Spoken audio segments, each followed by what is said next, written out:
豚と大根、人参、ごぼう、なめこ、薄揚げ、こんにゃくって感じですかね。あとえのきと。めっちゃ具沢山ですね。そうですね。もう夏の豚汁にしても冬場のかつ汁にしても、もうお汁物というよりかはもうおかずみたいな感じで食べてもらいたいなっていうので具沢山にしてますね。これちょっと和風の町です。この酒粕も裏ごししてるんですよ。はい。お味噌も酒粕も裏ごすからだいぶ滑らかになるんで、すごい食べやすいかつ汁になります。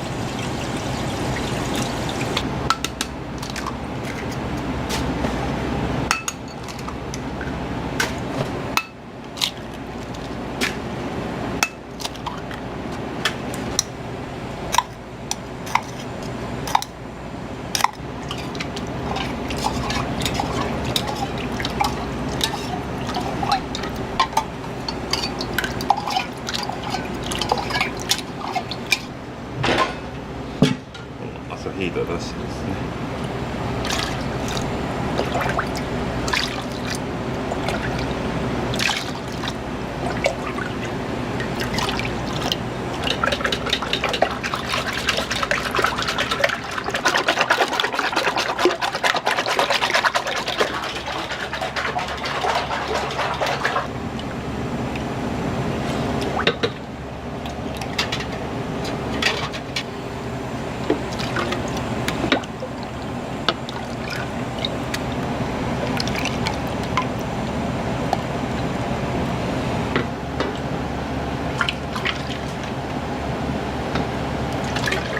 この食ははいもうずっと創業当初からされてるんでもうお店が8年ぐらいになる、8年半ぐらいになるんですけど、すか？はい。朝はまだやり始めて1年ですね。あ、そうなんですね。はい。なんかきっかけとかあったんですか？きっかけはやっぱコロナですかね。あでこのままもしダメになって閉めないといけなくなったりとかするときに、なんかまだできることあるのに閉めるの嫌やし、なんかやりきって閉めるんなら諦めつくかなと思って創業当初から結構朝まで開けてほしいっていうのは言われてて、でどうしようかなって思った時に朝だけ開けてみようかなっていうじゃあ朝ごはんのお店にあんまないし、あ、はい。ちょっと面白いんじゃないかなっていう、なんか隙間産業じゃないですけどちょっとやってみようかなと思います。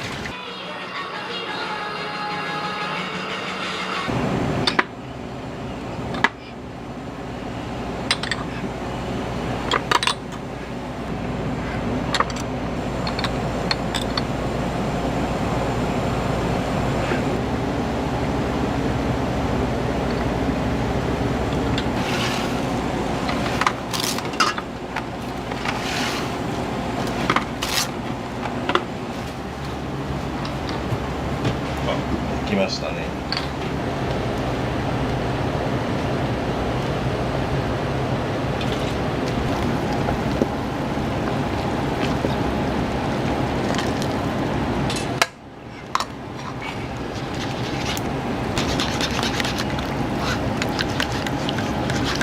この結構目が細かいんで、はい。これするだけですごい滑らかになるし、かす汁苦手な方って酒かす感がすごい苦手な方が多いと思うんで、それがなくなるんでいいと思いますけどね。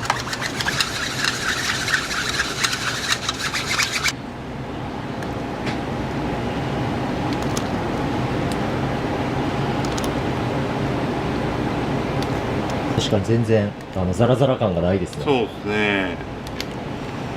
結構この一手間が一番ポイントかもしれないですね。かす汁作るのに、僕が作るかす汁はもっと酒かす感が好きな人はしない方がいいと思うんです。結構シチューみたいな感じなんですね。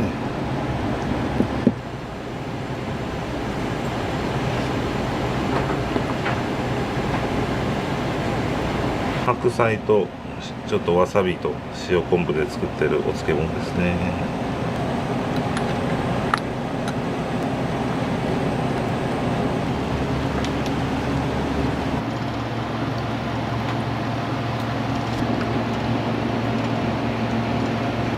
臭みもなんか癖も少ないんで、スイカの方が僕は好きですけどね。自分で漬け直ししてるんで、この醤油漬けのタレで。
超常連なんですか？超常連です暇な時からずっと支えてる。そうです初日から来てくれてる。もう最初のもオープン初日うからだいぶ来てます。あれ初日だっそうだし巻きも美味しいですねやっぱり、めっちゃ美味しい。まあ、朝方空いてるのがもうラーメンかもううどんかすうどんとか、それぐらいしかないんで和食でお腹に優しいですね。そうですね。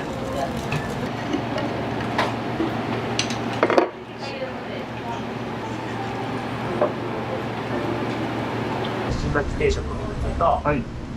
裏明太子いくらが1個、明太子明太子が1つ。はい大根おろし同量する。おろしを同量で。だ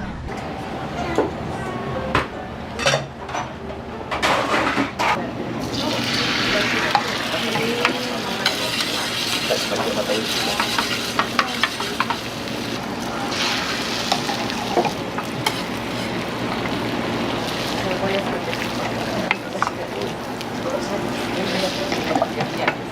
読めないよ。もうそれで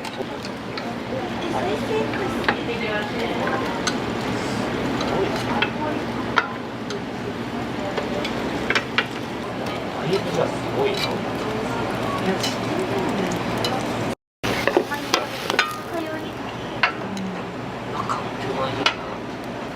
柔らかそう。柔らかそう。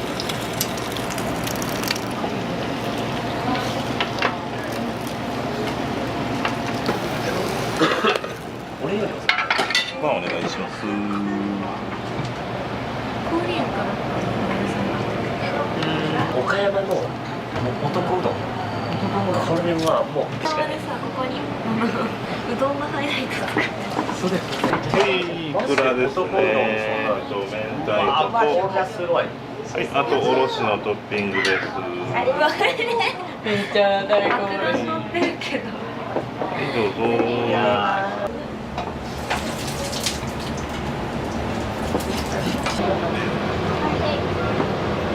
だし巻き定食の4つ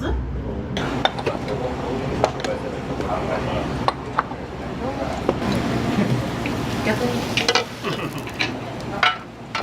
今回からでも大阪に私めっちゃ物あれが一人でめっちゃ茂み茂みか。焼きけど美味しいようどんはじゃん。あれもう冷たいマジで美味しい。うどん。マジで食べた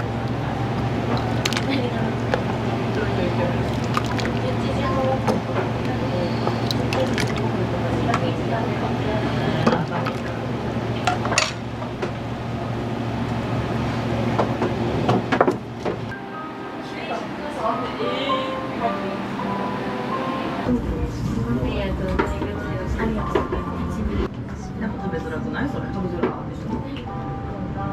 私。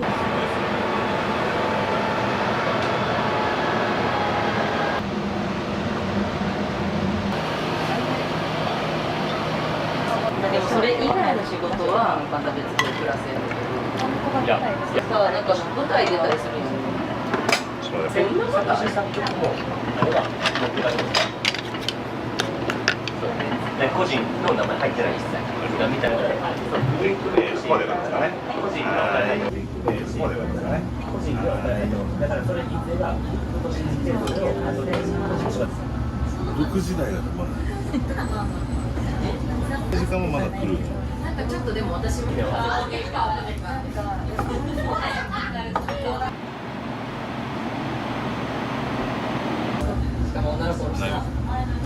悪や何かこう問題を起こしたときにありがとうございました。またお願いします。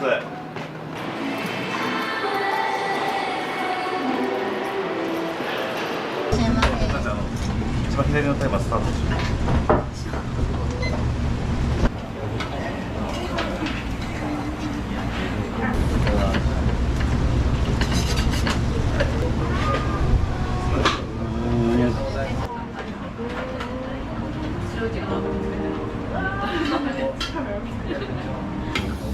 カラオケイベントがいい。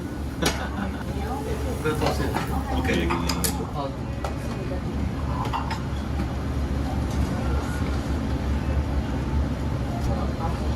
けどって感じだと思う。もう一回何秒か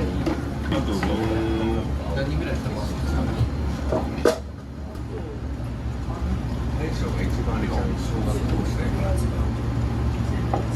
ご注文は何されたんですか？注文は、だし巻き定食に、はい明太子トッピングでめちゃめちゃ美味しかったです。はい。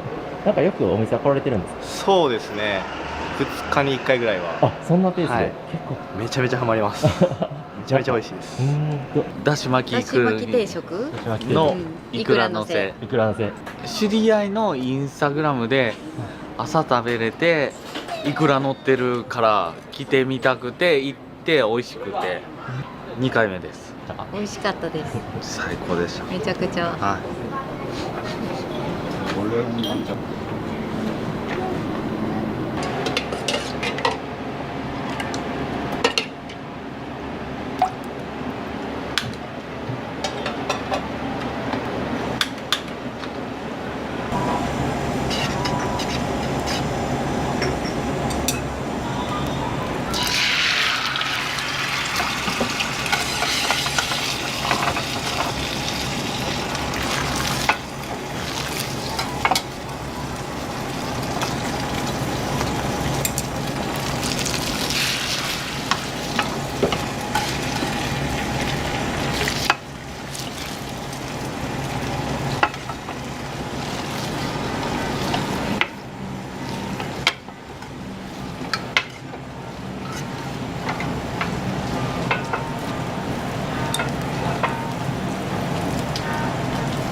何回かちょっと様子は見に来てるんですけど、並んでることが多いんで、そうですねあれなんですよ。結構朝早くますね。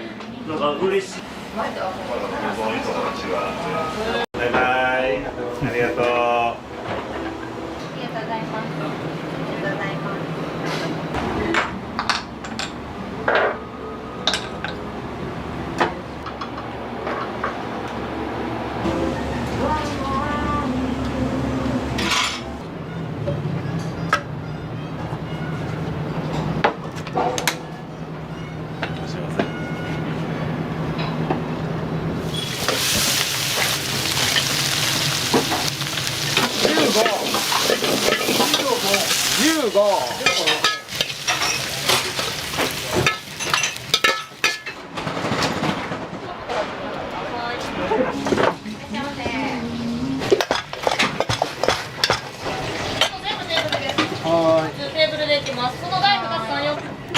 がとうございます。お会計はおでいただきます。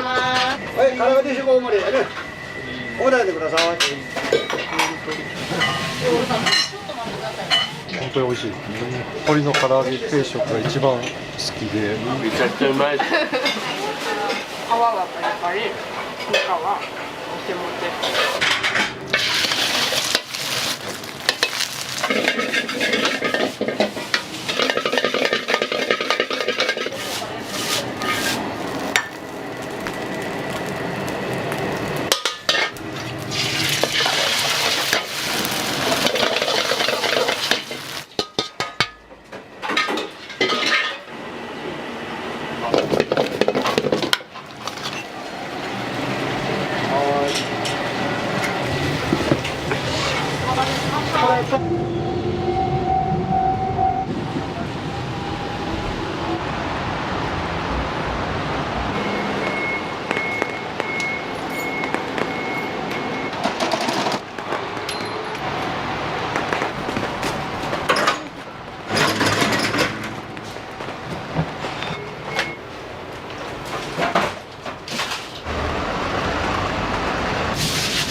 世界丸見えに映った時ぐらい嬉しいよな。あ、そんなに。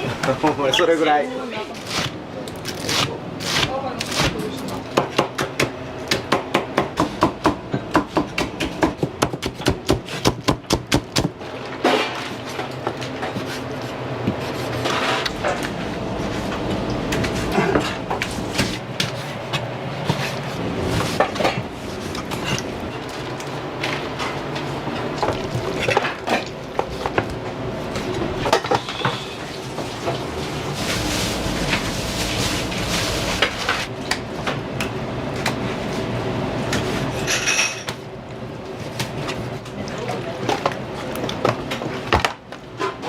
ランチだけでだいたい100食ぐらい、唐揚げだけで1日あたり鶏肉でいうと30キロぐらい仕込んだやつ置いといて、だいたい24時間漬け込んで柔らかくなる。噛んだ瞬間の食感がジューシーになる。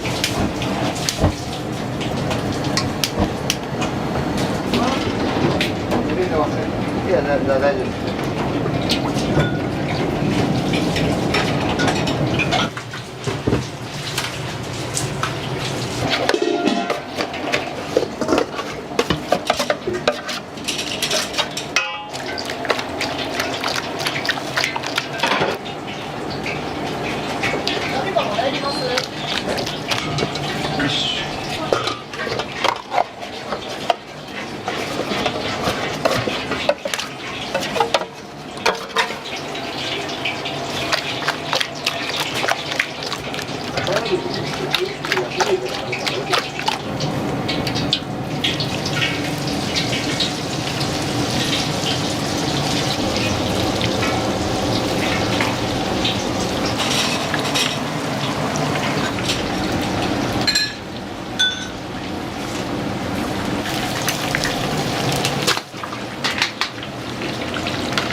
中これぐらいの生ぐらいで温度が中上がらないように低い温度で揚げていって、ほらわかります。缶置いて余熱できっちり煮やすっていうやつやねんけど。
母親が佐世保出身なんですよ。で子供の頃ずっと長崎の預けられてて、ちゃんぽんとか皿うどんとか売ってる理由っていうので子供の頃僕食べてたから、だからそれが懐かしくて好きやから売ってるっていう。でその時の食べた皿うどんってこんなんやったよねっていうのがどこ食べに行ってもないから、その当時だからこんな麺でこんなぐらいの細さでこのぐらいの食感になるようにって言ってこれ言って。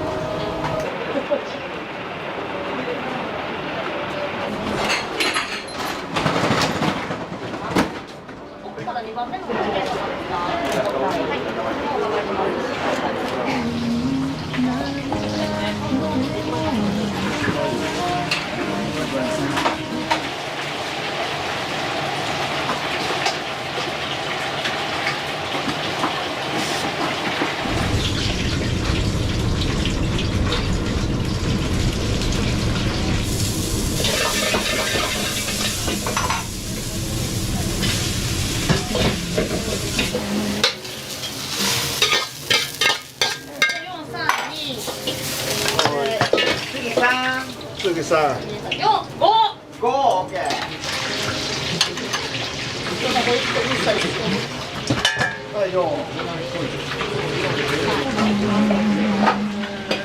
い、からで大盛りやね。大台でください。前から失礼いたします。お待たせしましたから。はい、大盛りの方は、はい、大台でください。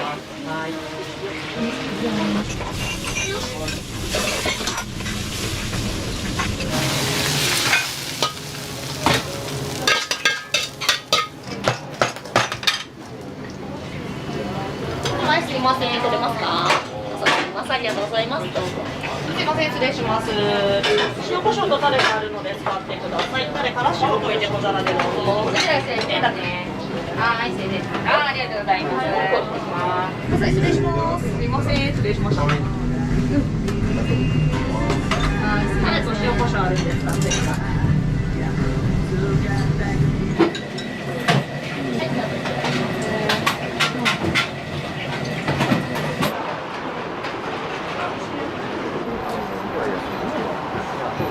すいません、1名様こちらテーブル壁側でお願い。すいません、失礼します。タレと塩コショウあるんですか。はい、2名さん中どうぞ。次1名様奥から2番目のお席でお願いします。あるからレジ前にしております。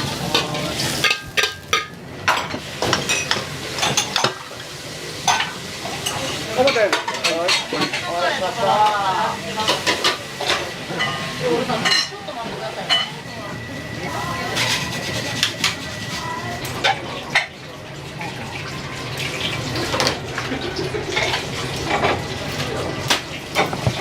この後から29ピースあげてください。定食4、ハーフ3です。全部2種類。ありがとうございます。ありがとうございます。ありがとうございます。ありがとうございます。ございます。1680円。ありがとうございます。上が上がるよ。失礼しました。は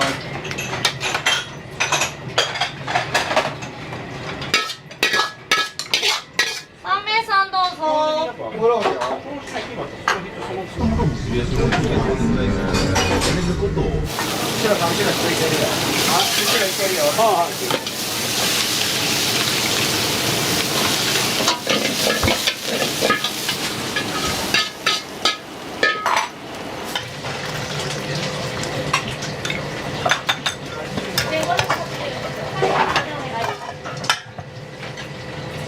ライト普通テーブルでいきます。そのライトが3、4番入れてください。4番。はい、唐揚げ定食大盛り。お答えてください。もうまどろっこしくなくてすごい食べやすくて体力つけたいなっていう時は絶対ここに来てもうパーもいつも回ってますね。そうなんですね。本当に美味しい。いろいろあるんですけど鶏の唐揚げ定食が一番好きで。ありがとうございます。美味しいです。ボリューム満点で。二日酔いなんで。あ、ちょうど。ちょうどいい。唐揚げめっちゃ美味しいね。唐揚げ美味しいですね。唐揚げめっちゃ美味しいです。唐揚げとちゃんぽんと合わせて。最高です。欲張りなんで。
春巻きで上がるよ。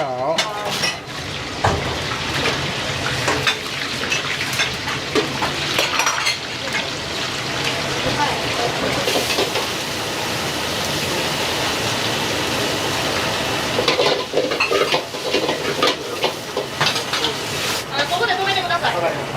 棒4テーブル4が。はい、さあ。すみません、前から失礼します。お待たせしました。大盛りですね。はい、失礼します。おめでとうございます。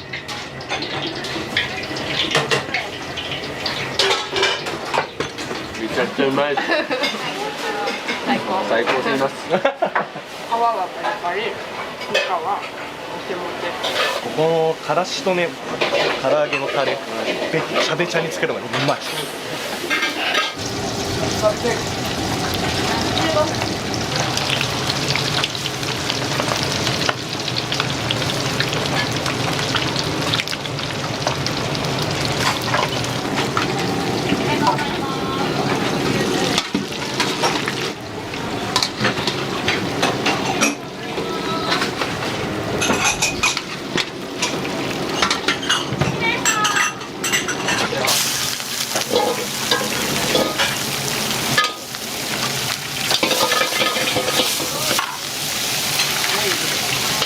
もう5上げたよね。いや、5上げてない。3やで。15。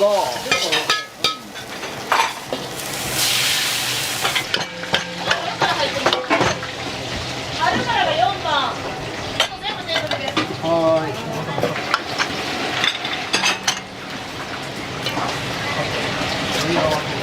空手量上がるよ。はい、それ。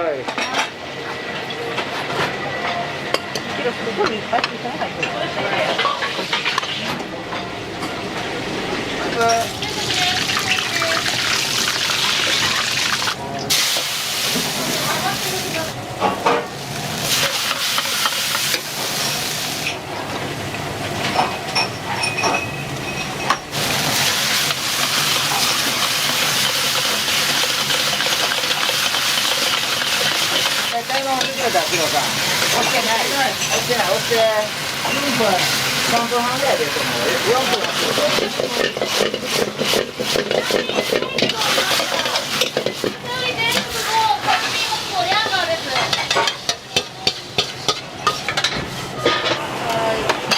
ちょっと待って、あれ、春巻き。失礼します。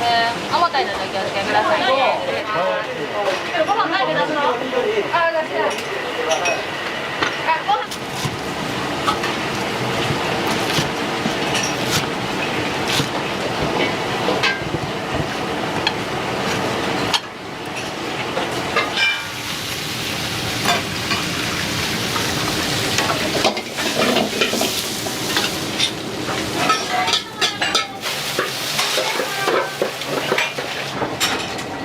はい、ご飯2つ入れて。はい、わかります。ちょっとお待ちください。ビース開けるよ。あ、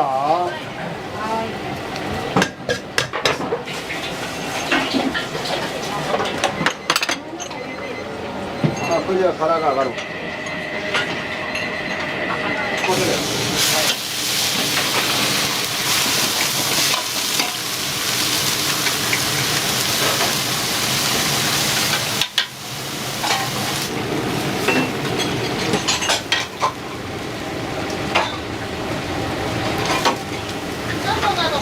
このまま続けて皿をね。はい。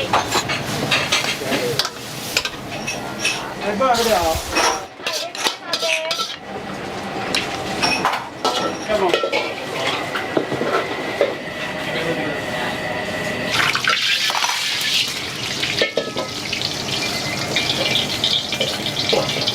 唐揚げね。こっちの唐揚げやね。ボール回しましょう。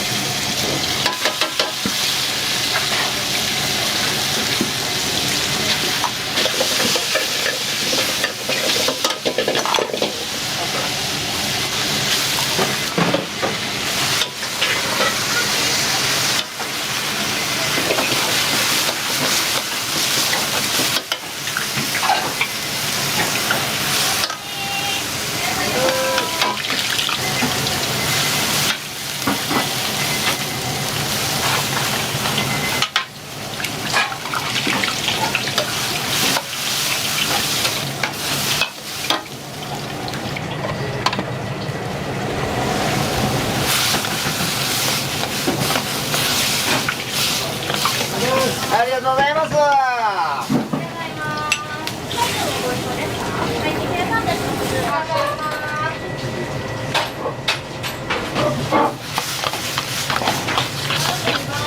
いはい。あとハーフだ。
答えてください。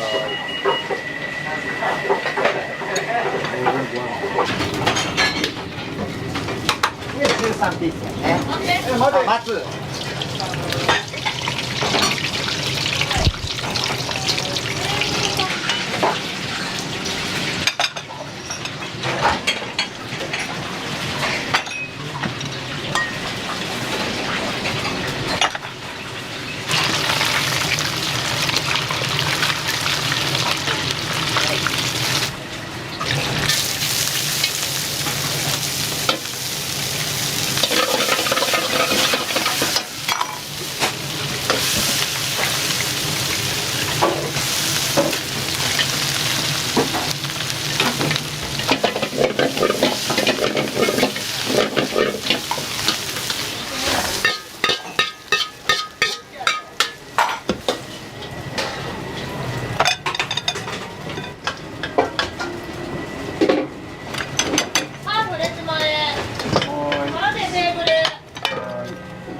ありがとうございます。お会計の方でいただきます。ありがとう。どうも大変お待たせしました。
タイマー押して帰ってるしよ。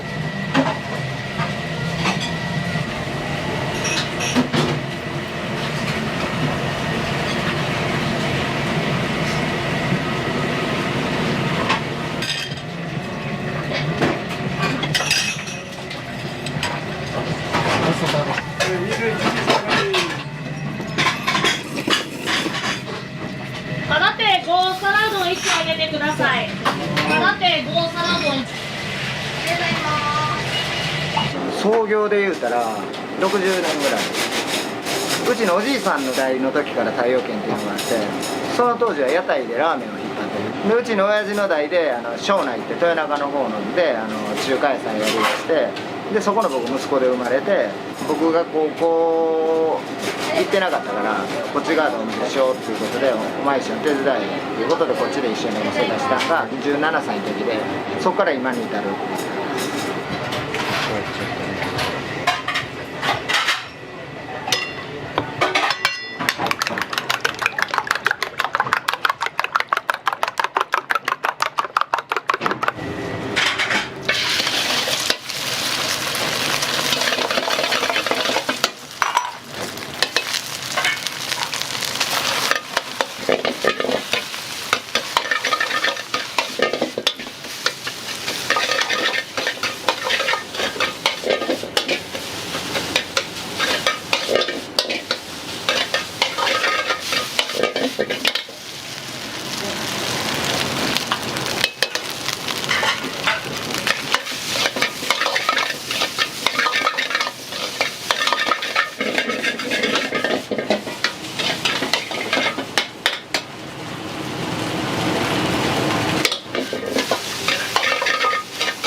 っていうのもないけどうまいわ。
卵の締め具合が最後卵そっから入れるんですけど、その締め具合が絶妙に仕上げるから一人に入れるので、そこを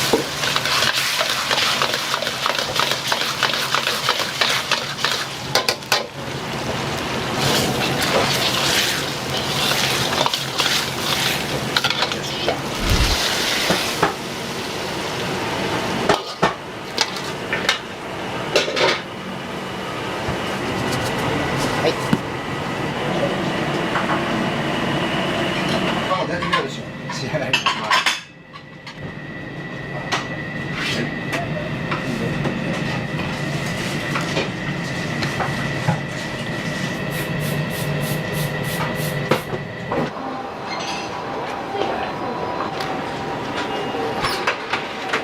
はい。すいません、ありがとうございます。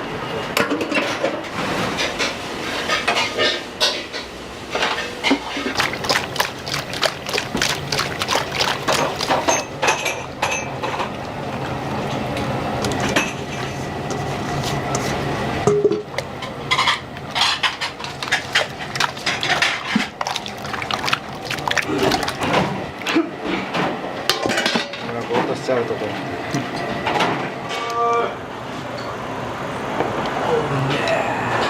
ご飯にめちゃめちゃ合うので、普段よりもご飯食べ過ぎちゃいます。食べるときは2杯3杯。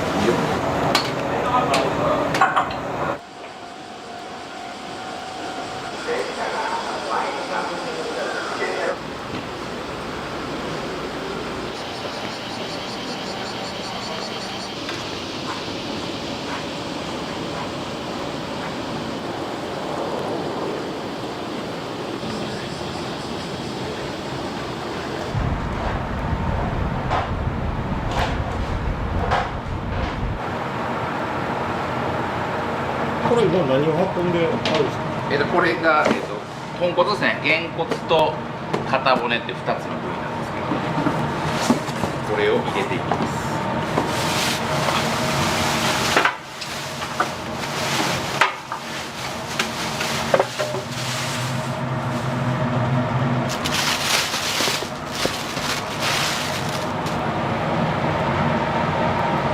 途中でまた足したりもするんですけど、朝の時点ではとりあえずげんこつ20キロと肩骨を15キロ。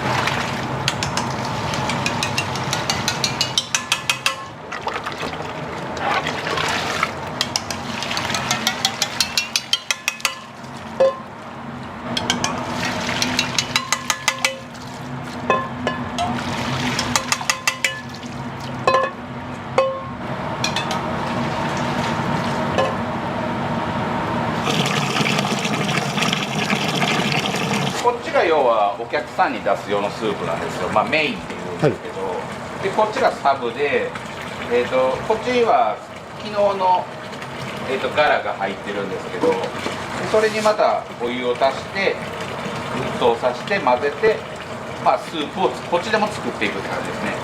常にこう2本炊き続けるんですよ。こっちが要は薄くなったり濃くなったりもするし、それをこっちで調整しながら一日営業していくようなイメージです。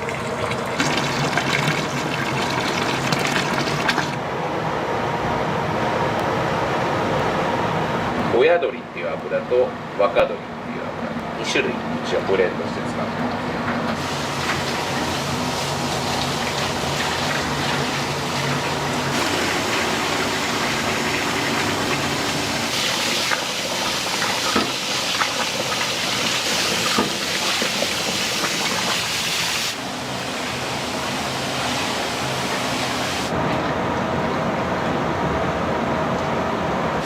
ご飯無料でついてくるじゃないですか。そうですね、はい。大丈夫なんですか？いや、全然正直大丈夫じゃないんですけど米の値段がね、もう半端ないんで、上がり方が、今ちょっと落ち着いた本当ぐらいですけど、もうね、昔のちょっと安い人に比べたらもう3倍か 3.5 倍ぐらい上がってるんで、大盛り3倍とか4杯ぐらい食べる子も中にはいますね。1日大体30から35ぐらい。キロ。はい。ご出身はどちらの方なんですか？三重です。東京で、約8年、それもずっと武道館やってたんですけど、東京出た当初からもゆくゆくは大阪でやりたいなっていうので、その時に、ここが、ちょっと紹介もあってここに来たみたいな感じですね、郷土屋に。僕も学生時代遊んでた町が大阪なんで、はい、大阪でまあ家系ラーメンやれたらなっていうのも思いがありまして。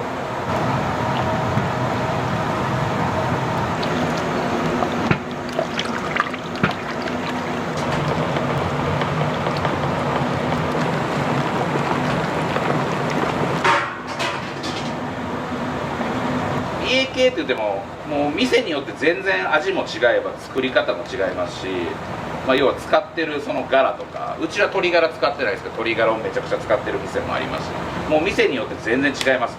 うちの特徴は、まあ、鶏ガラをまず使ってないっていうのが特徴やと思うんですよ。結構使ってるとこ多いんですけど、まあ、僕自身あんまり鶏のラーメンがちょっとあんまり好みでなかったり、鶏を入れることによってちょっとなんか豚骨にあるキレっていうか、キレの味がなんかちょっとぼやけてしまったりまったりしてしまって印象があるんで、うちはまあ鶏ガラを使ってないけど、あとはまあ他の家系に比べてもまあ濃度が若干高めであって、まあ癖になるような感じが強いと思います。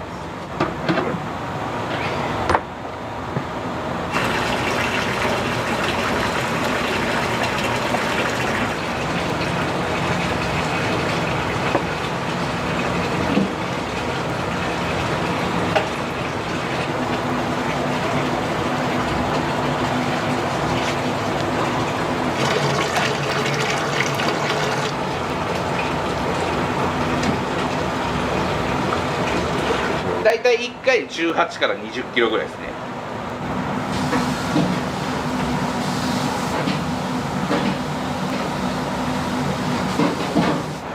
壁の写真は、基本的にこれ全部が同じ年じゃないですけど、近代の卒業式のに食べに来てくれた写真ですね。だからスーツのコーラが多いんですけど、この間もちょうど8年ぐらい前の卒業生の子がポロッと食べに来てくれて、結婚しましたみたいなっていう報告をしてくれたりとか、そうやってまあ来てくれるとありがたいです。やりがいになるというか、はい。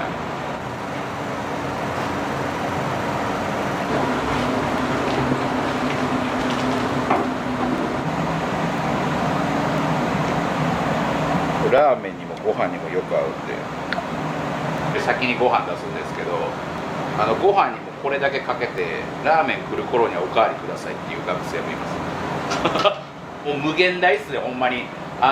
僕がお客さんが食べてるのパッて見てもこうやっぱこんな食べ方あるんやって思うぐらい、みんなほんまにいろんな食べ方するんやなとかですね。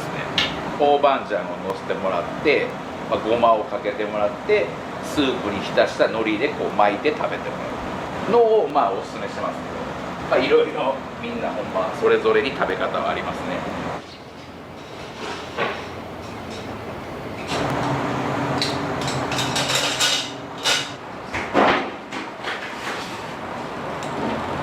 お、早い。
なぜ郷土屋さんにアルバイトしに来られたんですか？一番は郷土屋さんのラーメンが好きっていうのもあるんですけど、あと校舎近いんで空き時間にすぐ来れるっていうのもあって、あと友人がもともと働いてたのもあって、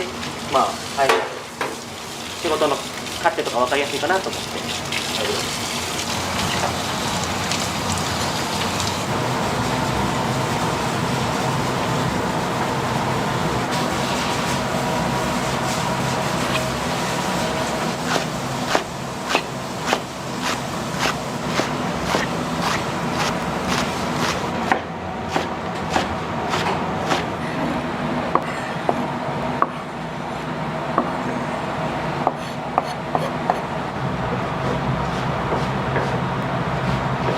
注文の仕方って決まってるんですか？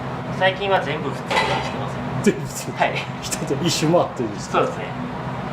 なんか固め濃いめ多めにしてた時もあったんですけど、で柔らかめにいって結局今全部普通です。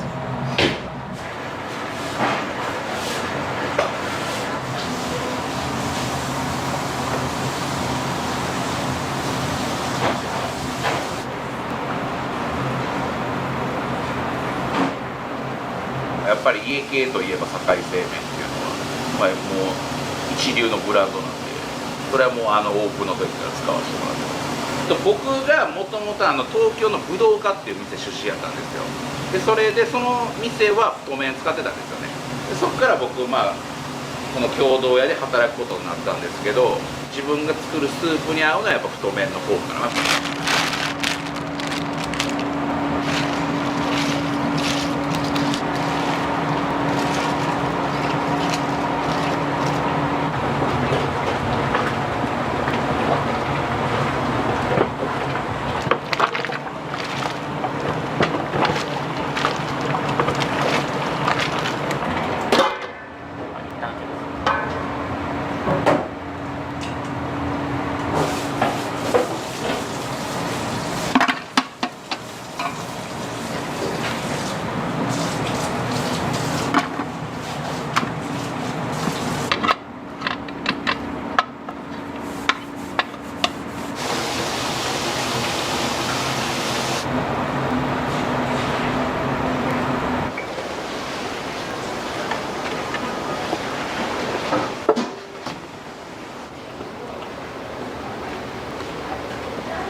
いらっしゃい、どうぞ。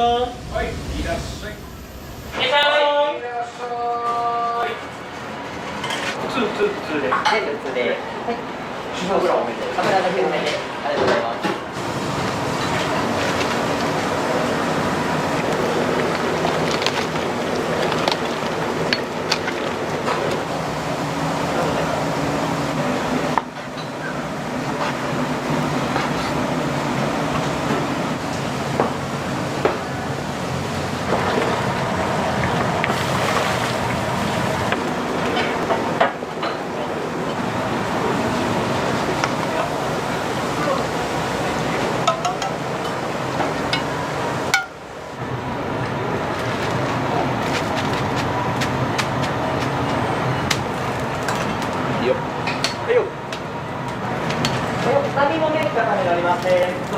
はい、どうぞ。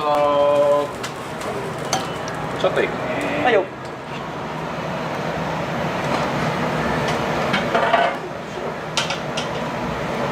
はい、いらっしゃい。いらっしゃい。はいよ、特製中の片恋です。どうぞ。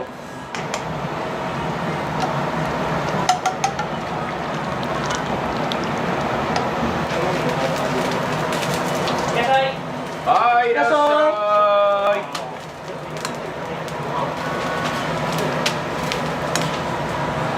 はいよ、特製並全物です。どうぞ。はい、どうぞ。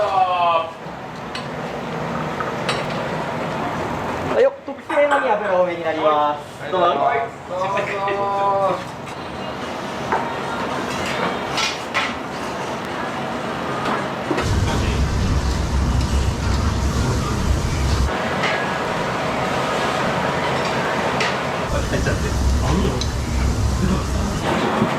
他の答えですか？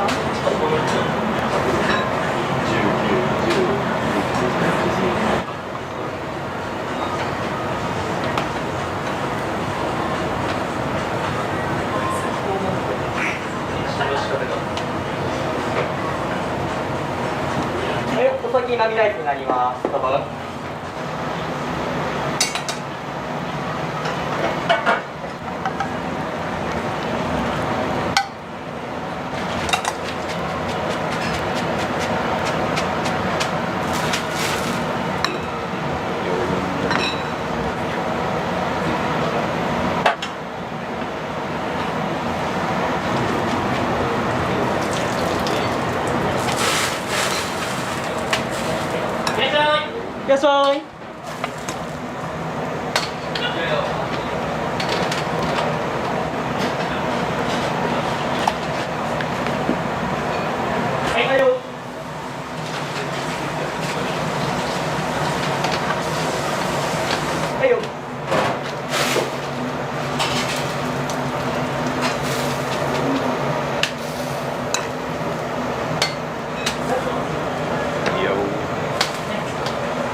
はいどうぞ。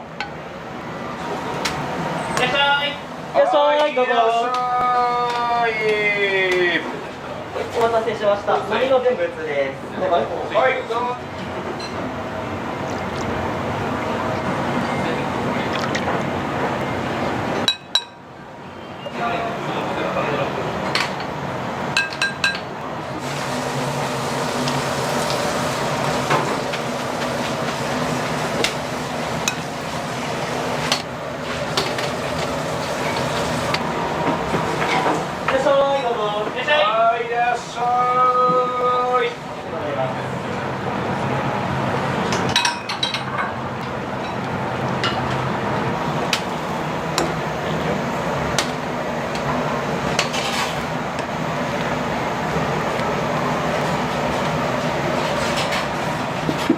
先にチャーシュー麺並み片濃い多め海苔味玉増しです。どうぞ。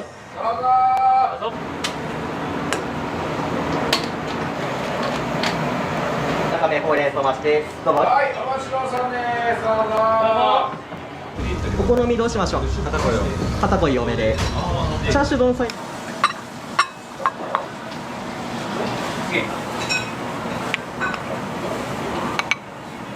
お先にチャーシュー丼の盛りとチャーシュー丼の並盛りです。どうぞ。ち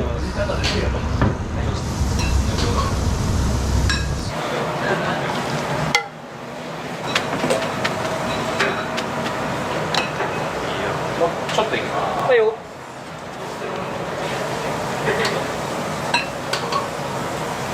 はい、中の片濃い多めになります。どうぞ。はいどうぞ。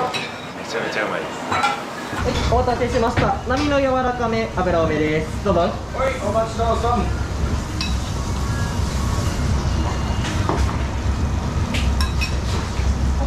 ご飯おかわりもらはいよ、サイズどうしましょう。大で。大で。はいよ。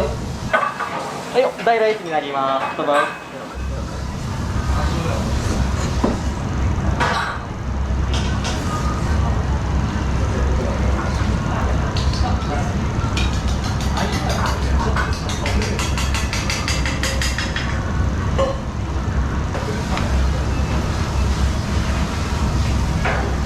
部活終わりを通るんですけど、ちょっと家系で食べたくなって無料でおかわりできるんでめっちゃありがたいです。いらっしゃい。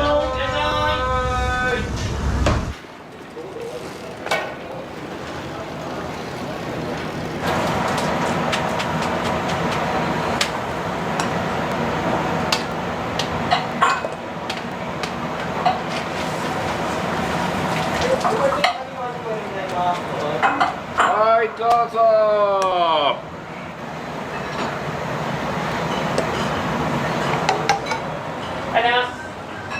ありがとうございました。なんか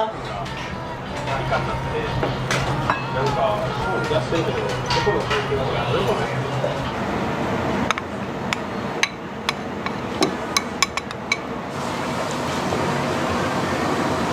いらっしゃい。いらっしゃい。新平 YouTube 釣れよ。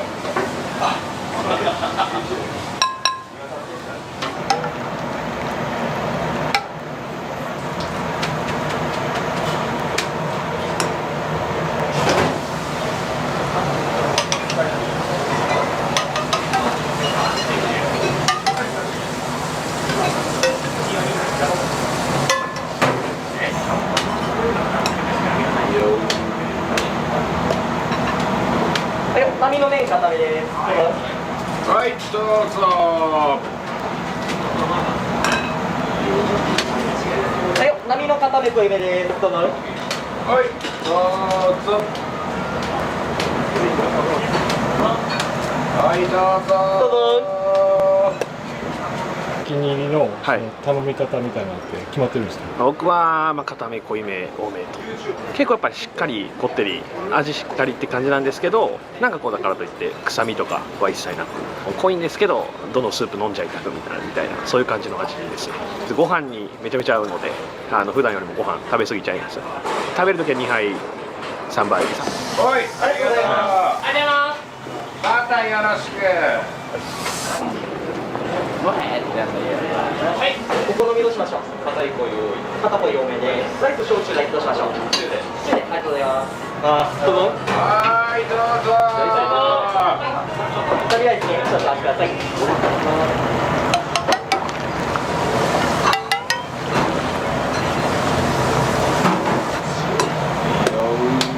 お願いします。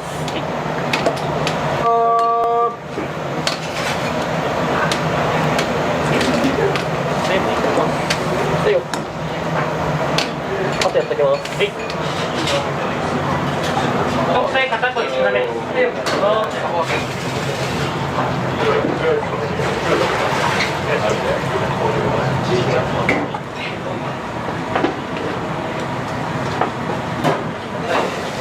い、ありがとうございます。はいよ。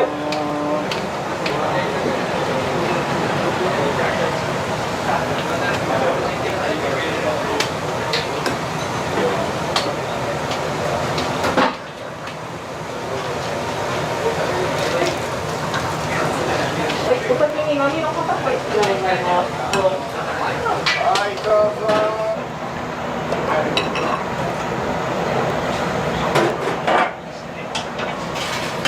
はい、片っぽい多めになります。どうぞ。はい。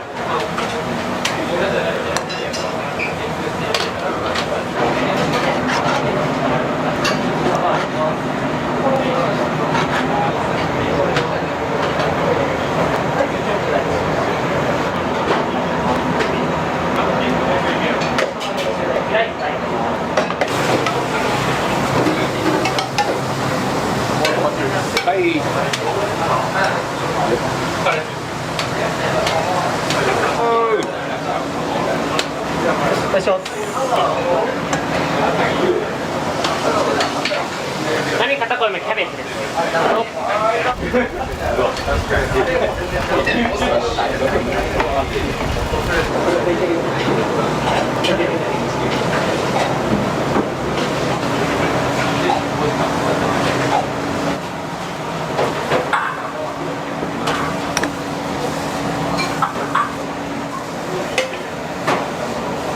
お待たせしました。つけ麺並固め濃いめです。どうぞ。ありがとうございます。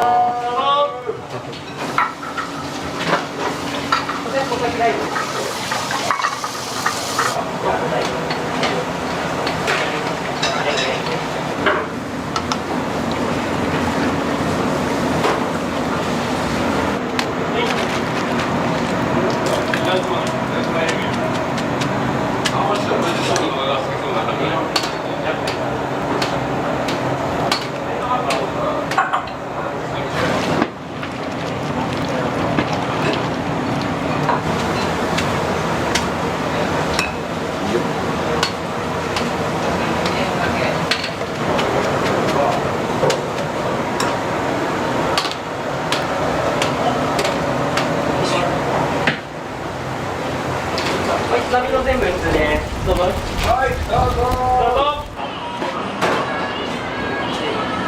お好みございますか？片っこい普通で。はい。ご飯は？ご飯普通で。普通で。はい。はい。お先波ライスになります。はい。大焼きです。はい。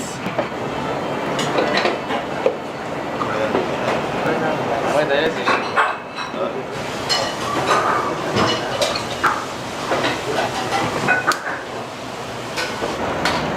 はい、波の固め濃いめです。どうぞ。はい、どうぞ。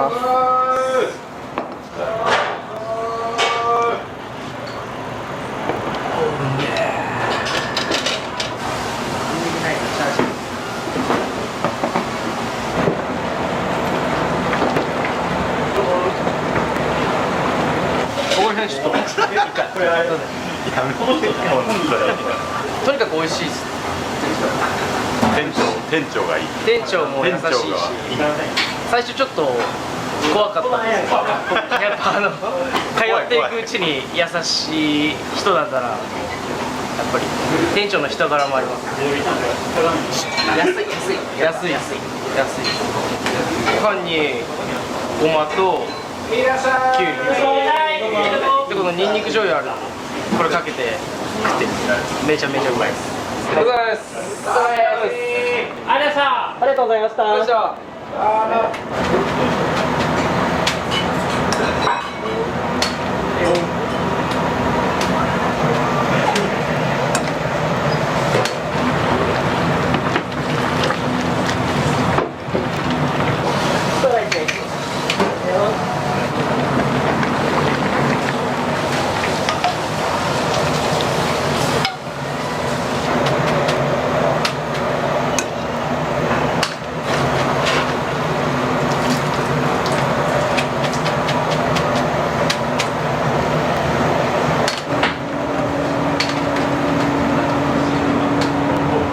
大の濃いめと多めになります。どうぞ。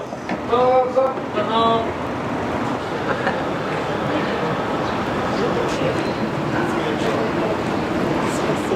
このラーメンは一番大好きですね。スープもいいし、でまたご飯が食べ放題、これが一番いい。こういうお店多分ないと思います、このご時世で。ラーメン頼んだらご飯食べ放題で、そんな店多分東大阪で探してもあるかないかは知らんけど、その心意気が嬉しい。これが私の大好きな特製にキャベツもやしをまだ増量してます。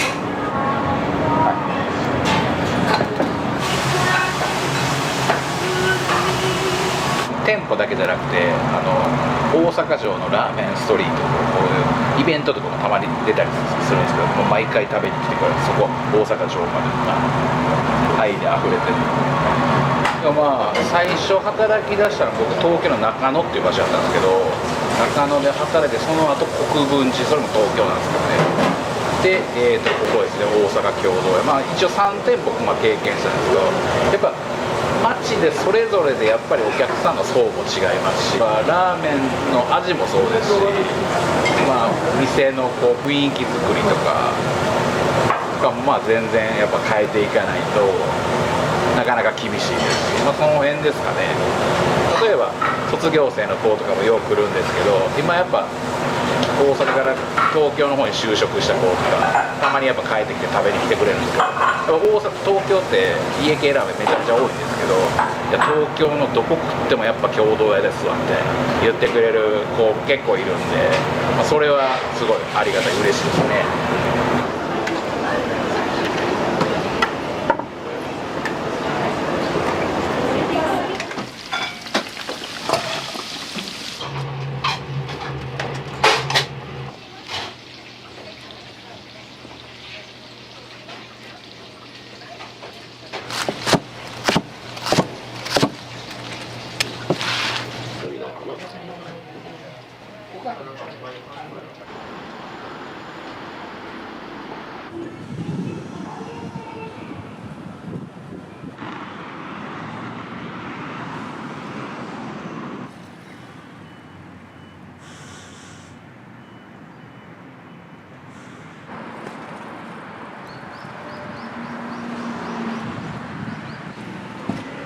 早いですね。ありがとうございます。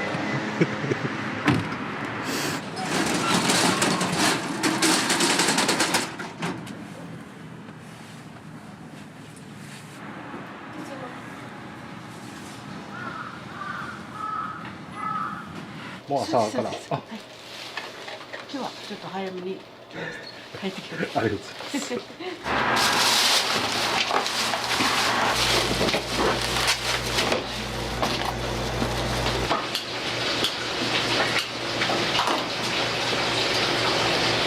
みんなやること決まってるんで。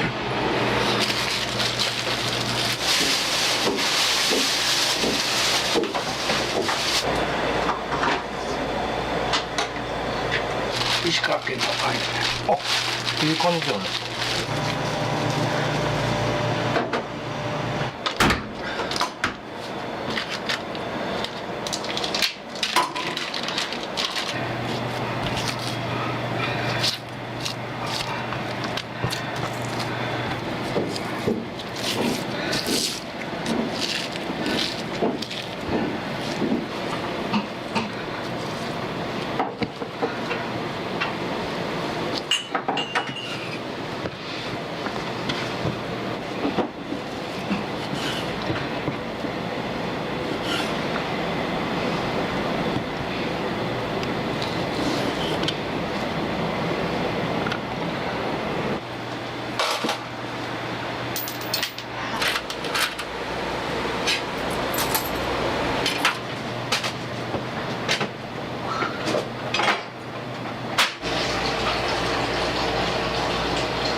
塩まだない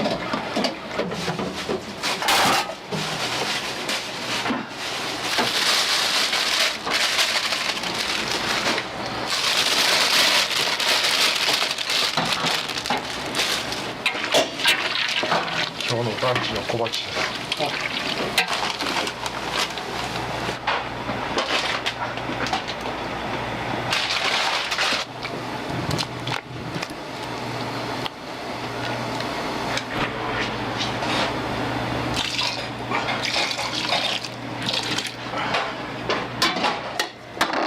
定食のようです。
あ、15分ちゃう10分で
入れましょうか。そこにいいんですか。はいはい。シソコンどうぞ。お漬物どうぞ。あ、そうか。皿がちゃう。確かに。ずっとお店はここでした。場所か変えられず。かかった20年。ここも27年になるけど。はい。その最初のところは何年ぐらいやられてるんですか。4年。あ、4年半。あ、これでも3階建てですよね。うん。前は3階宴会場にしてたんやけど。ああ。大きな宴会が全くなくなりました。ああ。事故する前に、ここ貸し切りの宴会機入れて、はい、鍋とかみんなこうてんだけがしてしもて最悪ですよでももうそんだけの怪我してね、もう一回よう仕事できるようになりましたねほんまにできひんけどごまかしやなお酒ごちそうさまでした。みんな終わってんの？お酒でした。みんな早いです。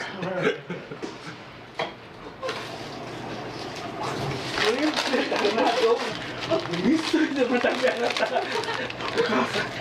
2杯も飲んだもん。でも2杯ね。そっちは誰大丈夫。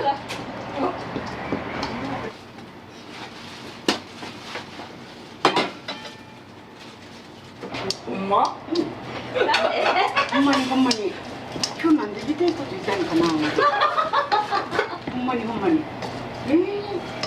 なんでやろうと思って。駅の階段で。そうみたい。そうみたい。お父さんじゃなくて。いやいやどっちも。ごめん。ちょっと。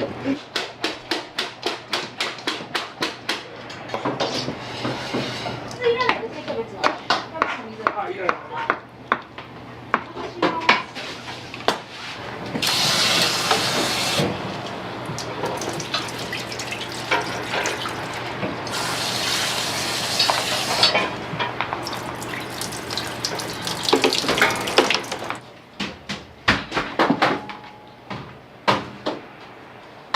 夜明けるね。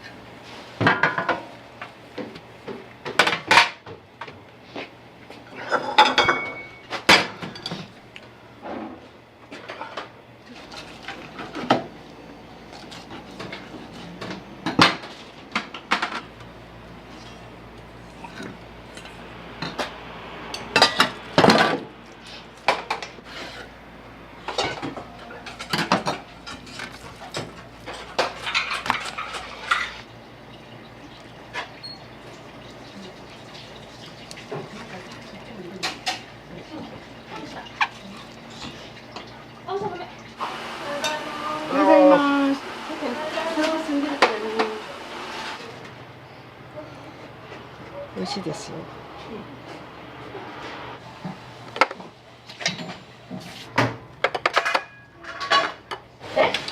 野菜やつ用意したんで。辛い。何もこも高いですよね。高級のあるし。今高いですね。めちゃめちゃ。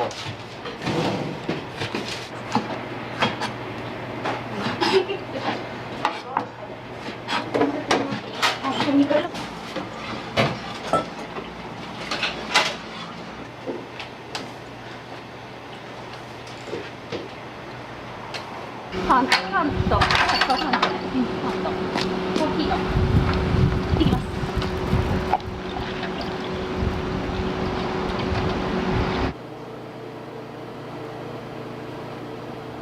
一緒いう感じ。あ、いけるよ、これだ。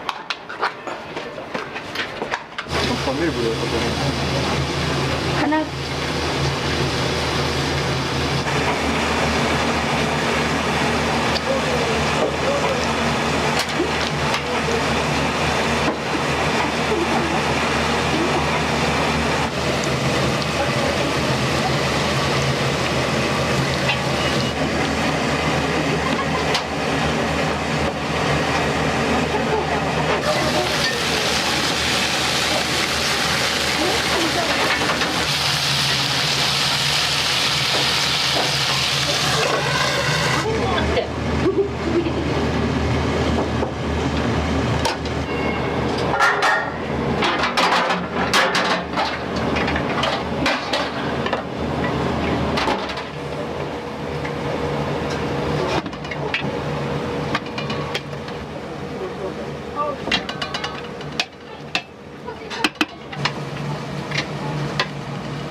はい。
後ろな、後ろな、オッケー。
手でワン、カツ丼ワンです。ご飯です。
ございます。あ、はい、いつもありがとうございます。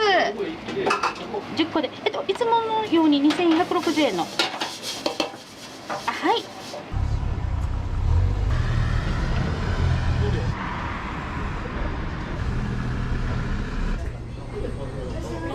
らっしゃいませ。はい、テレワンです。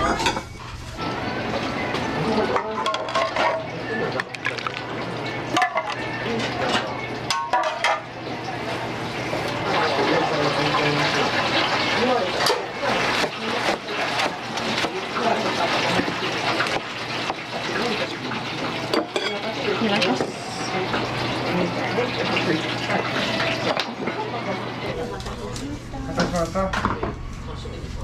そうそうそう。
はい、すみませんが、それでいいのかどうかなってはい。はい、失礼します。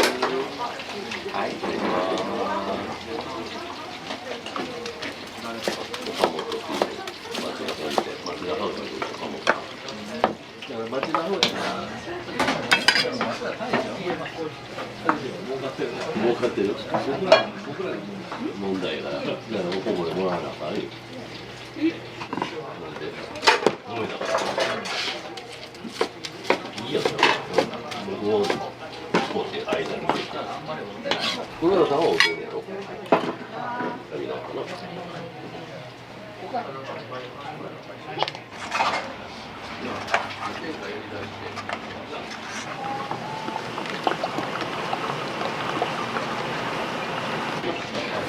あ、ふおろし。は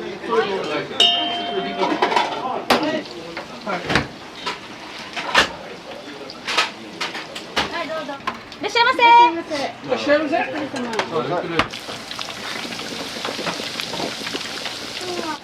がとう。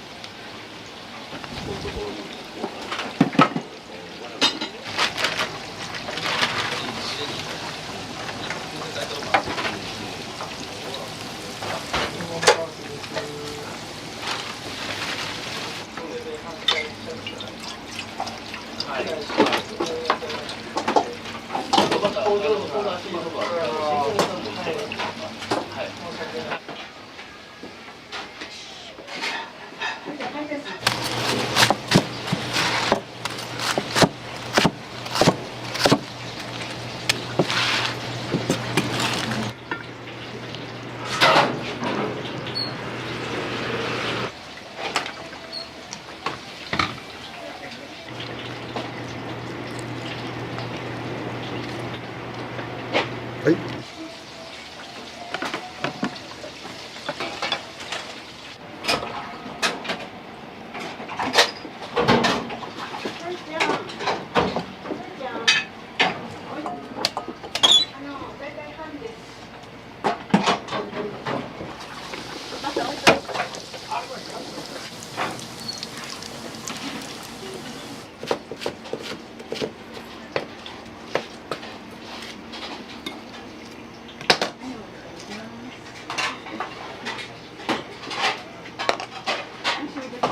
ヘレ一口とんかつセット。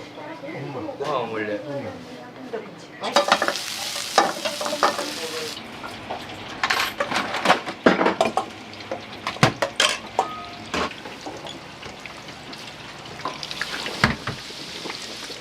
はい。あったらでいいで、覚えて。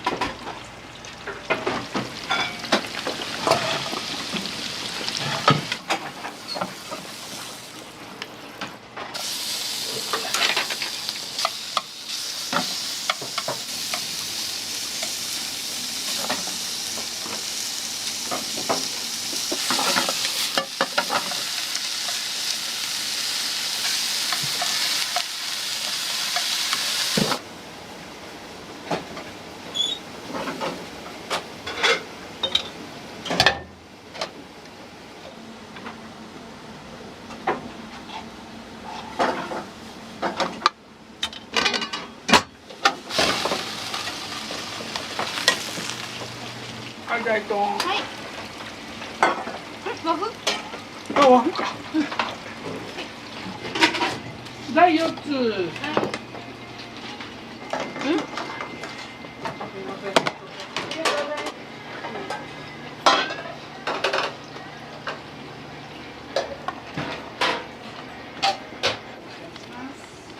和風のとこおつやがったの。はい。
カメラできる。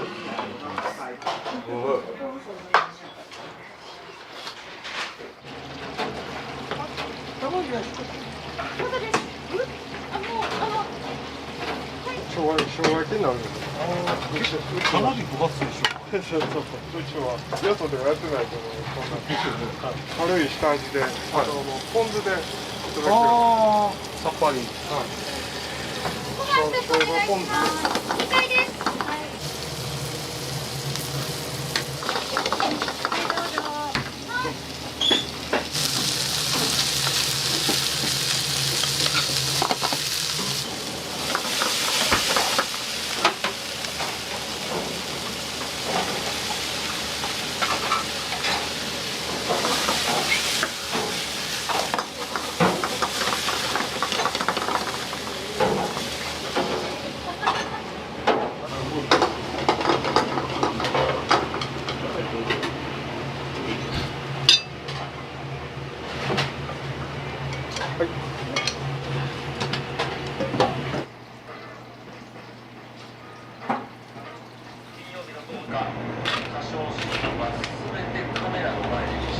生姜焼きがね、ちょっと見たことないぐらい分厚くて、ね、珍しいなと。ダメや。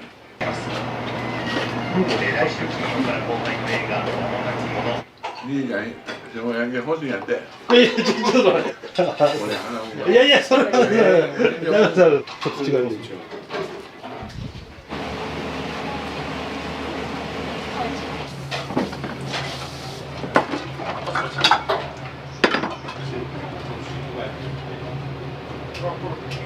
ヘレとロース一つずつでいいかい。はい。じゃあこのヘレとローストンカツ。はい。めっちゃ取られてる。めっちゃ取られてるよ。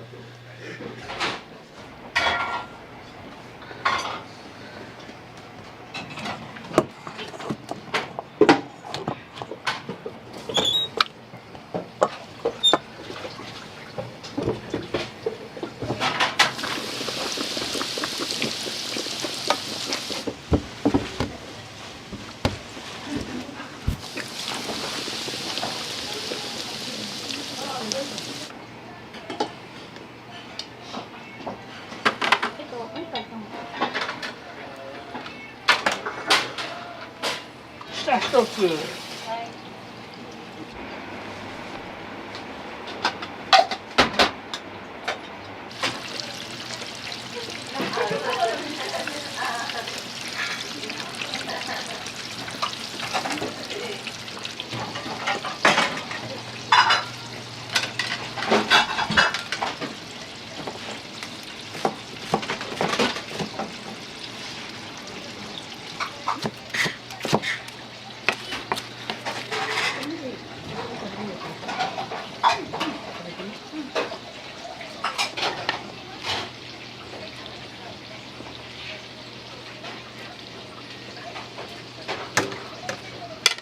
私してきます。はい。お待たせしました。ヘレとんかつの方は。はい。はい。すみません、こちら失礼いたします。でこちらがロースになります。お待たせしました。カメラ目線くださいって。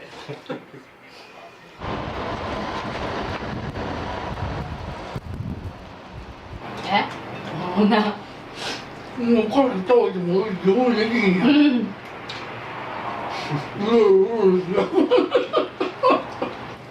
奥さんはもう帰られたんですか。いや、隣の散髪屋さん。ケソミに。それが予約が2時しか空いてなかったみたいな。ああ。息子さんがお店継がれるっていうのは、まあ他でも聞いたことあるんですけど、娘さんと一緒に働くっていうのがなかなか珍しいですよね。最初は、姉が先入ってて、でいつ頃からそうしたらお店手伝ってはるんですか。ここがもう27年になるんですけど、この前に4年ほど借りてたって言ってたんです。あの時に姉がいてたんですよ、その時に。で、ここに移ってから、ちょっともやってたの。うん、ちょっともやってた。子供ができるまでちょっともやってて。結婚を機に。3年か4年ぐらいは一緒に。その前のお店で。いや、ここの。あ、ここになってから。いきなりここっていうか、ほんま。ちょっとバイトさせてもらおうみたいな感覚で来てた。聞いてたんです。最初は。最初。抜けるように私。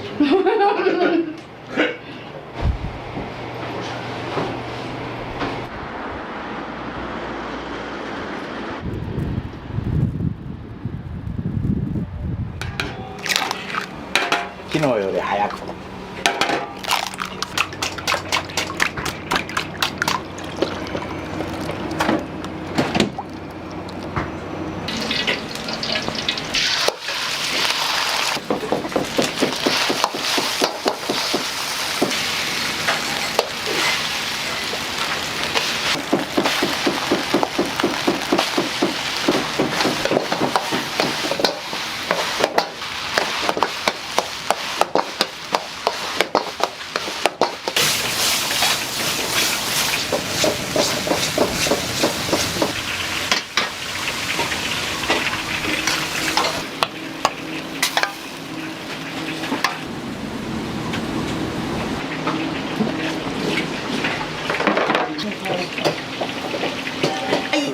はい。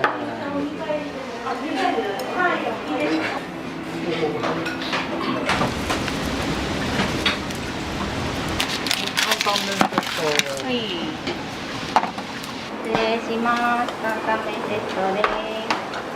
ごゆっくりどうぞ。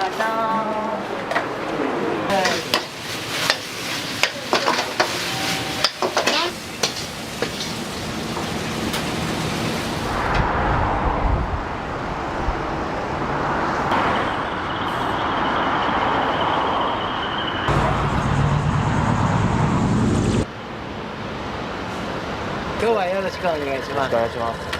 開けます。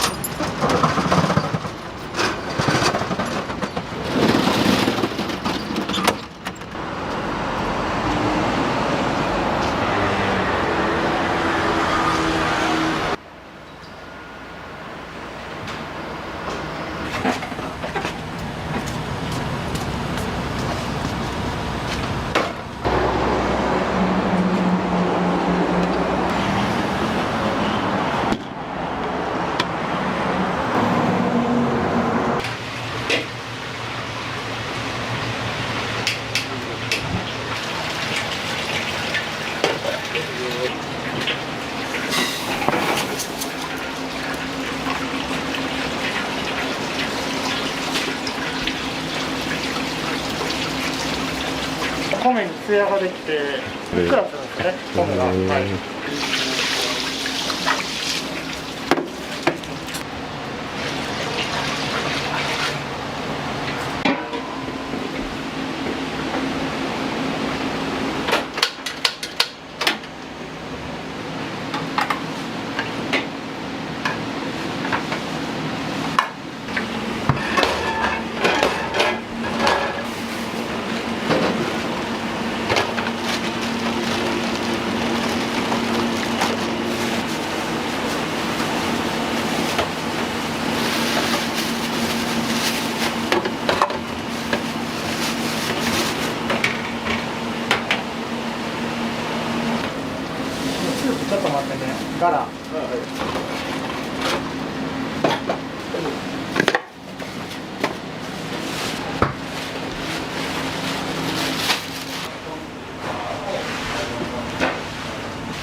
ラードです。チャーハンはね、ラードの方がね、風味とか味がいいんですよ。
本来ね砂糖でやるんですけど、砂糖だと甘いしつこさが出るんですけど、氷砂糖の方が純度が高くって甘さがすっきり切れるというかね、すっきりした甘さに仕上がる。それで氷砂糖を使わせてもらってます。上白糖、グラニュー糖、氷砂糖とあって、純度が一番高いのが氷砂糖なんですよ。だから値段も一番高いんですけど、だけど一番美味しいんですよ。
卵1ケース何分やろ、混ぜんのも入れて5分ぐらいですかね。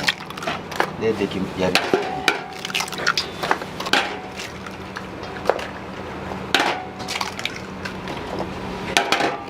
ですね、これで割れました。ちょっと一回上の普通ですけどね。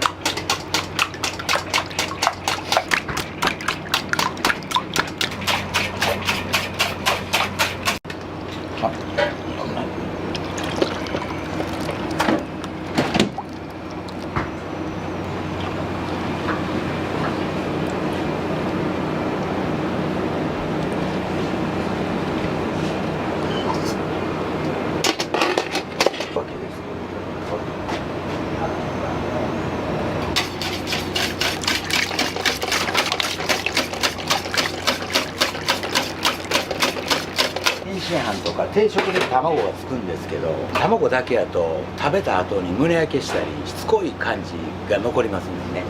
でスープを入れてやることによってしつこさとか胸焼けは軽減します。はい、それでスープを入れてます。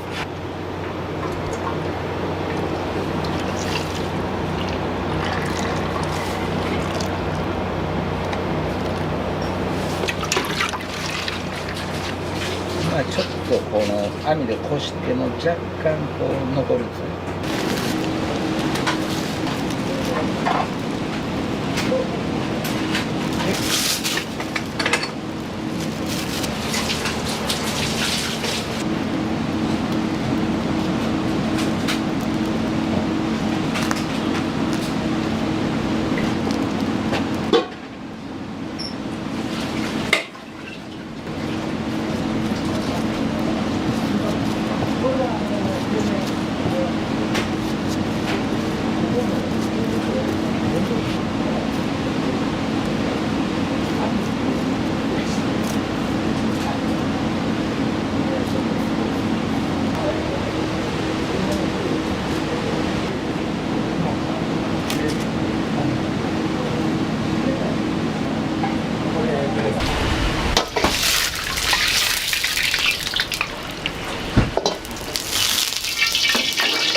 粗挽きのミンチなんですよ。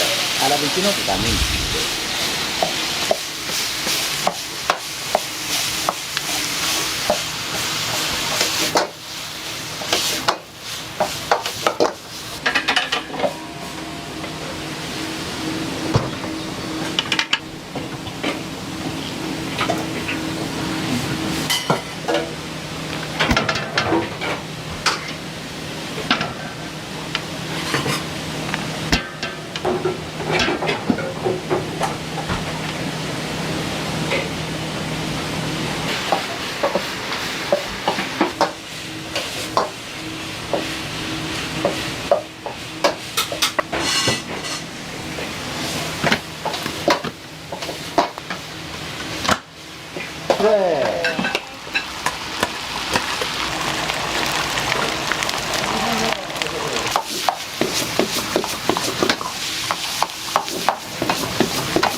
ラミットショーね。はい。ショーってこと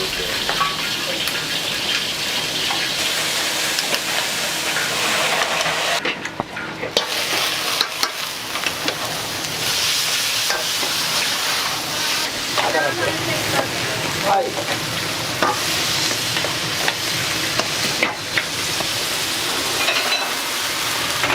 刻みにんにく、四川豆板醤で刻み生姜、トチでラー油を取った時の、残りの一味です。これ火つけてるのやからちょっともうちょい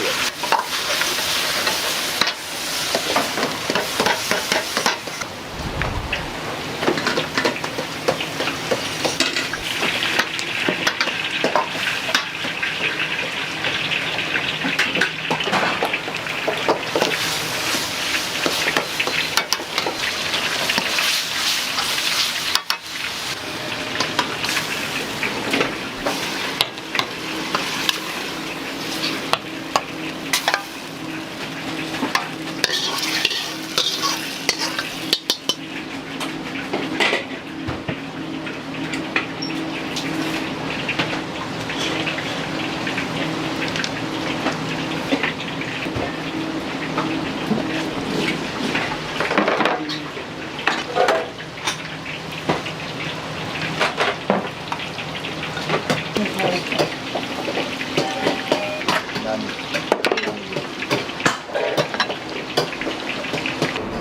先日替わりショーです。はい、どうぞ。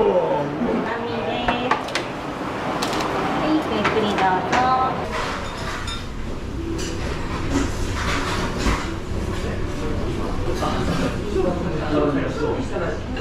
ご飯と麺がショーになります。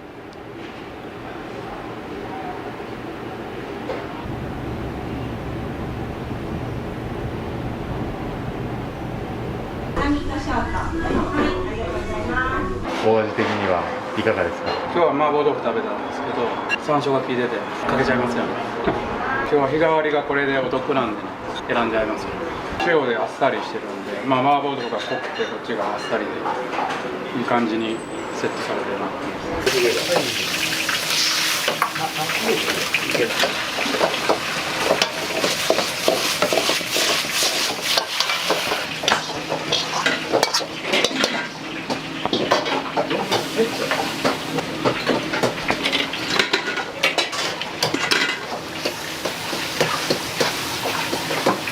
かけ油とこれを入れて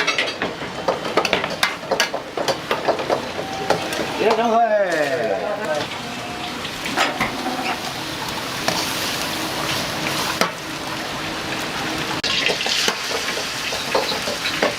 足してここ。そしたらね。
日替わり並みです。どうぞ。日替わりショーです。はい。くりどうぞ。は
い。ごちそうさま。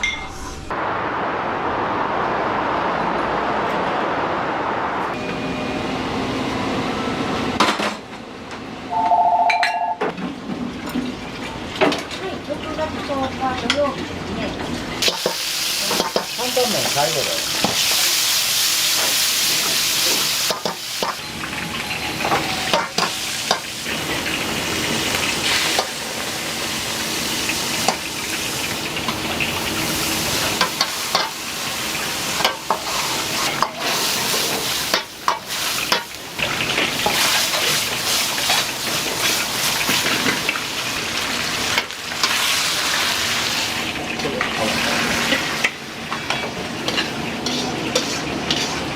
この唐揚げ揚げてでライスにこれ入れて。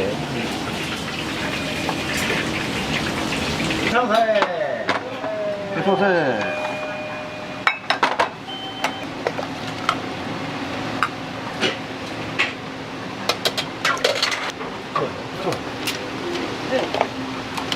7番。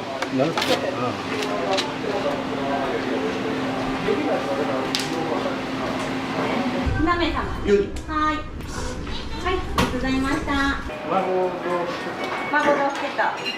これ担々担々麺セット。はい、担々麺セット2つですね。はい、麻婆セット、担々セットが2です。はい。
ありがとうございました。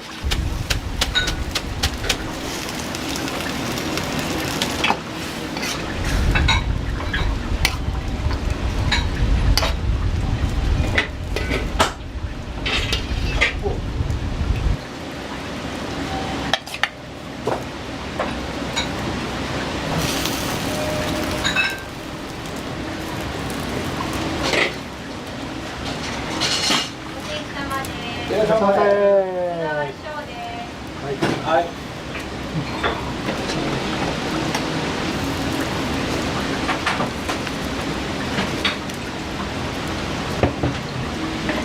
担々麺セット。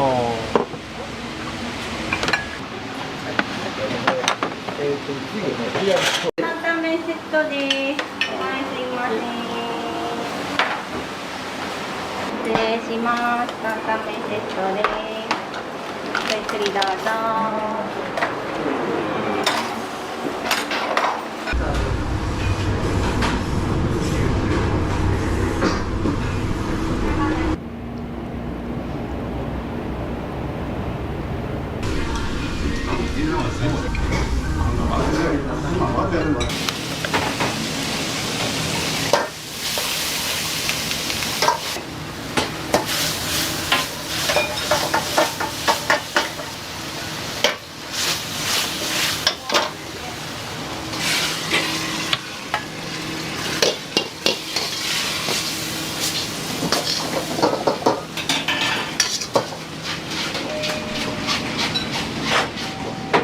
いらっしゃいませ。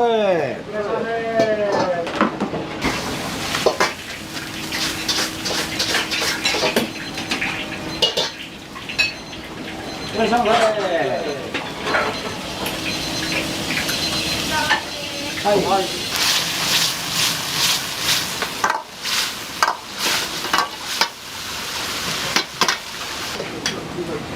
はい。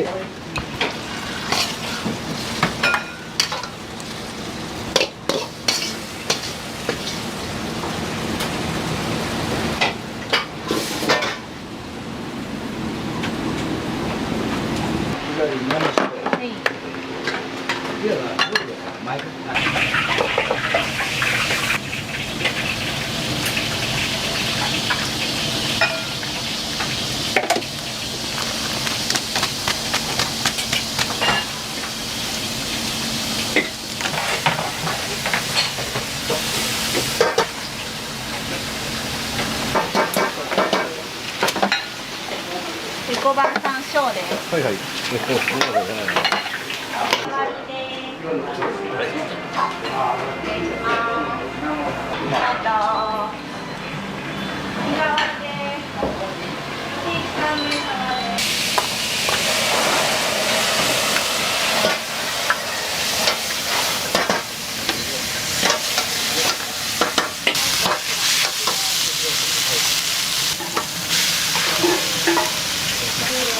はい。い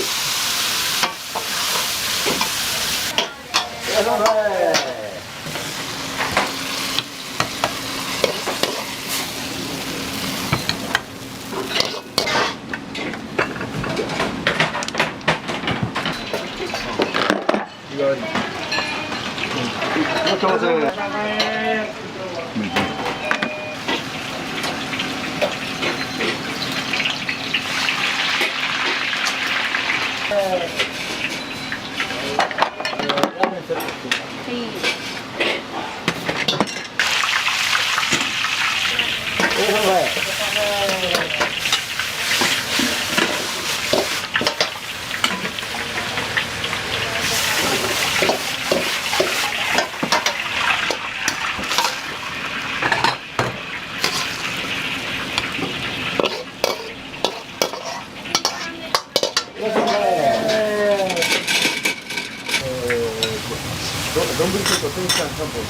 はい。日替わりです。はい。はい、失礼します。はい、やったー。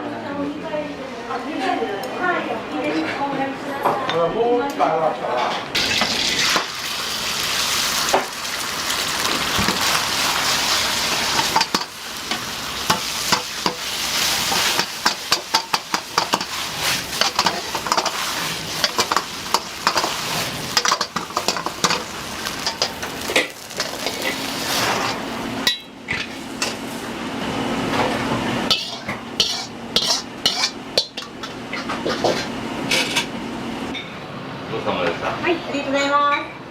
お持ちしております。ありがとうございました。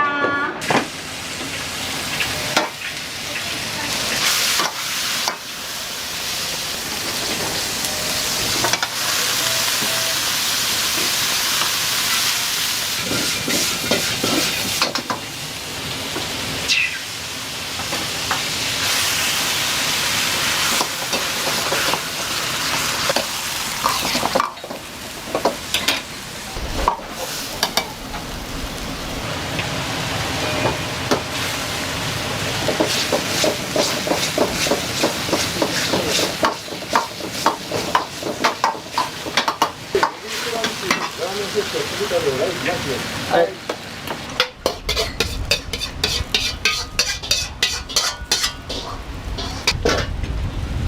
はい、新飯3本で。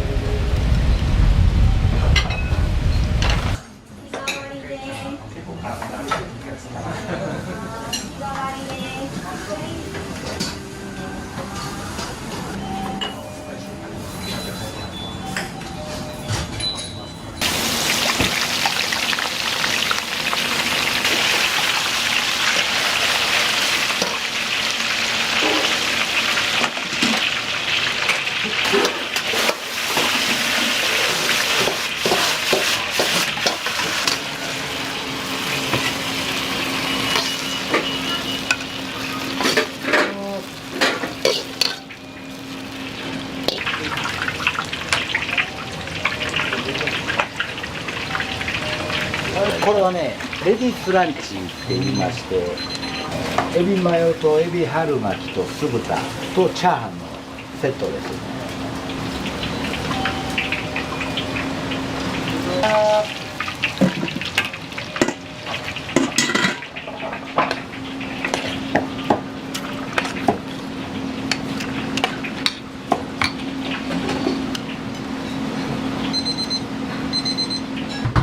これにあとチャーハンはチャーハンとデザートがコーヒーとそれこのありがとうございました。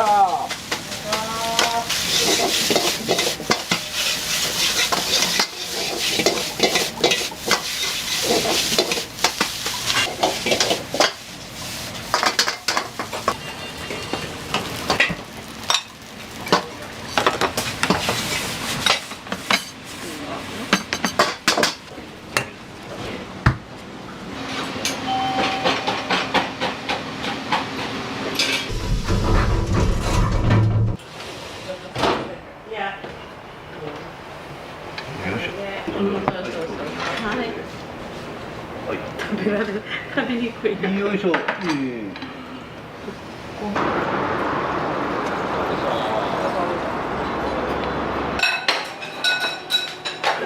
ありがとうございます。僕らも余裕なくなるぐらい。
少の方、はい、お願いしました。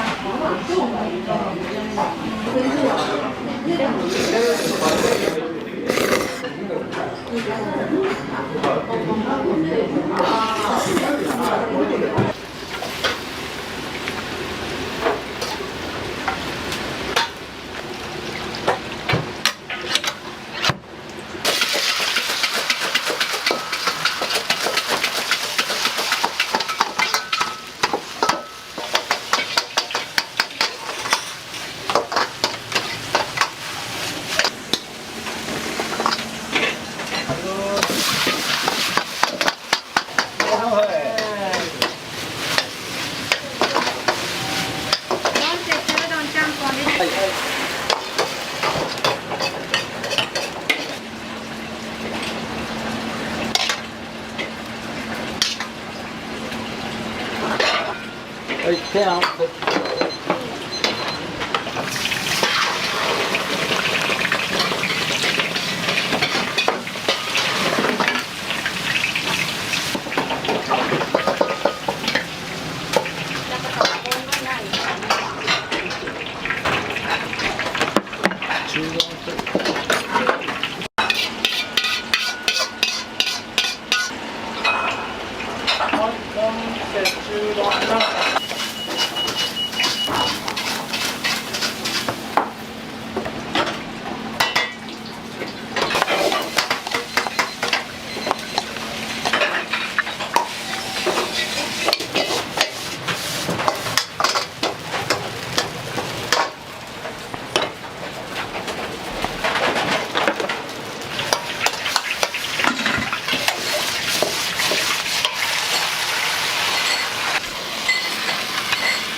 はい、レディーストランチ。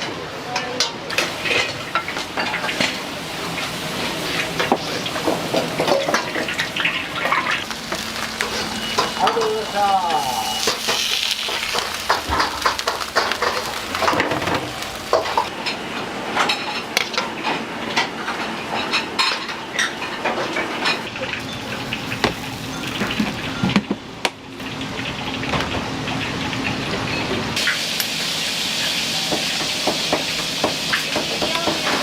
いらっしゃいませ。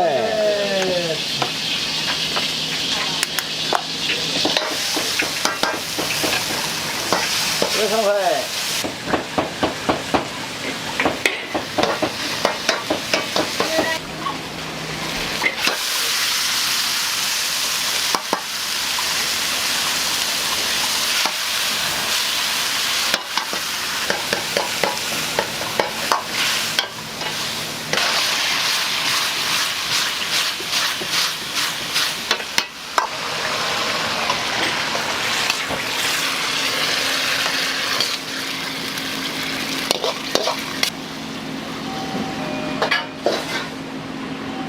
四川山椒です。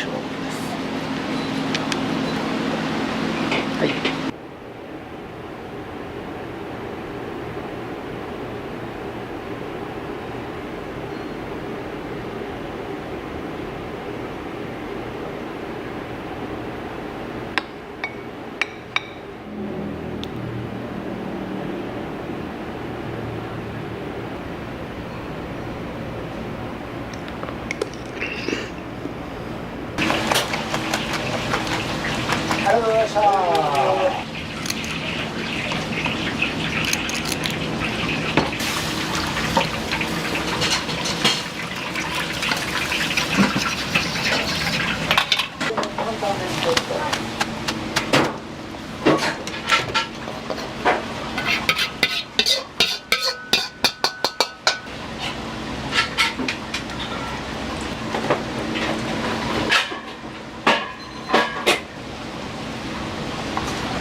前菜ですね。前菜。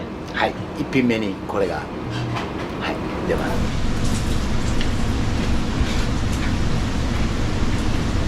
こういう広いお店を持って宴会もできるお店を持ちたいっていうのは僕の希望としてあったわけですね。最初場所的には大正区っていうのはなかったんですけど、でも今日は来てないんですけど、奥さんがいてるんですね。すごい協力してくれる人なんですけどに相談した時に、近いから私手伝えるよっていうのが決め手になりましたね。彼女の協力がないと僕一人では何もできないんで、助けてもらって今現在に至るっていうことですね。はい、今回コロナっていうのが僕ら経験させていただいて売り上げ半分になったんですね。大変やったんですけど、もう一つね大事なことを教えてもらったのは、従業員がすごい支えてくれてたんやなっていうのをすごい感じました。僕あんまりそういうの言うのに得意じゃないんで普段言わないんですよね。嫁さんもそうですし、やっぱり周りの人にね支えられて今があるというのはね、この年になって感じるようになりましたね。最初は自分がやってるからって思ってたんですよ、若い時はね。でもやっぱそうじゃなかったなっていう、支えられて今がある